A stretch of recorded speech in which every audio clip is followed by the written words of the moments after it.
So to state the general principle of forearm torque, whenever I can connect my hand to my opponent, the connection forms a fulcrum. The rotation of my forearm around the fulcrum generates leverage. Whatever I can connect my forearm to, I can move or compress in the direction of my elbow. A narrower use case for forearm torque is with strangles. And it's the same principle, but a little bit narrower. And it goes like this. Whenever I connect my hand to my opponent, and his head is between my hand and my elbow, I can generate strangling compression in the direction that my elbow moves. So, for example, let's take a simple example of a loop choke. So you'll be facing me. You would never, this would never happen in real life, but just to demonstrate the example. So for a loop choke, whenever I connect my hand to my opponent, the connection forms a fulcrum. Because Shavang's head is between my hand and my elbow, I can generate a compression strangle in the direction that my elbow moves. Now, to finish the loop choke, I will note that the second hand performs a very important function, which we'll talk about more later. I have to look at my list because there are so many flavors of this that I can't keep them all in my head. Okay, so let's turn around and we'll demonstrate the back choke.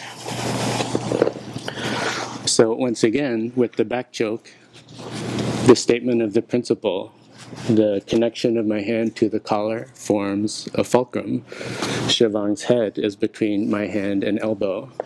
The rotation of my forearm generates the compression that I need to strangle. So to finish this, once again, I will move my elbow in line with his shoulder, and that's what will generate the compression. Let's try from the mount. And we're just going to zip through these because I'll talk about this more in detail later, but just to sort of tee up the idea. Imagine that I have my first grip here in a mounted cross choke. Once again, this connection forms a fulcrum, okay? My forearm is the lever. The rotation of my forearm around the fulcrum generates leverage. And to finish, I will connect my elbow to his shoulder, okay? Let's look at a baseball from side mount. I like to do it this way. Once again, the connection of my hand to his collar is the fulcrum. The rotation of my forearm around the fulcrum generates the compression. By connecting my elbow to his far shoulder, that is the submission. Let's look at one more example. Okay, from if you're in turtle. This is an interesting one because everything is kind of turned upside down. But the principle is the same. Here I'm connecting my hand here. This is the fulcrum. The rotation of my forearm around the fulcrum generates the compression that I need to strangle. By connecting my elbow to his shoulder, that's where the tap will come. Of course, that's not a real finish. I'll demonstrate all of those in much more detail later. But that's to demonstrate the general principle applied to collar strangles. Once again, to restate the idea, whenever you connect your hand to your opponent's collar, if your opponent's head is between your hand and your elbow, you can generate a strangle along the line of your elbow. So looking at those examples, the question is, are there really 10, 12, 14 different collar strangles in jiu-jitsu, or is there just one strangling mechanic that can be applied in every context? And unfortunately, the answer I would say is a little bit nuanced, kind of like everyone else. The way that I learned jiu-jitsu is you go to a class, you learn a technique.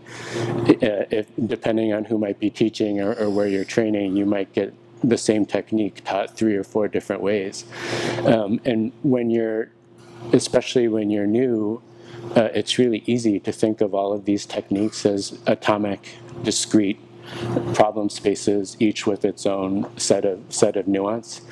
Or you could think of it as you could try to reduce the problem to the essence, and then sort of fan out that concept into many different contexts. My viewpoint is one of the problems of jiu-jitsu is that it's so vast and complex, especially the modern game is so deep that the cognitive load refers to the total mental effort required to accomplish a task. In jiu-jitsu, you don't want to have to Rolodex through a long list of techniques in order to select the right technique in a given situation, because it's too slow. Someone is going to get the drop on you, and you're the one that's going to be tapping. So for reasoning about problems in real time, it's much easier to start with a single principle that you can apply in many different contexts. That being said, there's nothing wrong with learning different finishing mechanics for all of those different strangles. It's just a lot more work.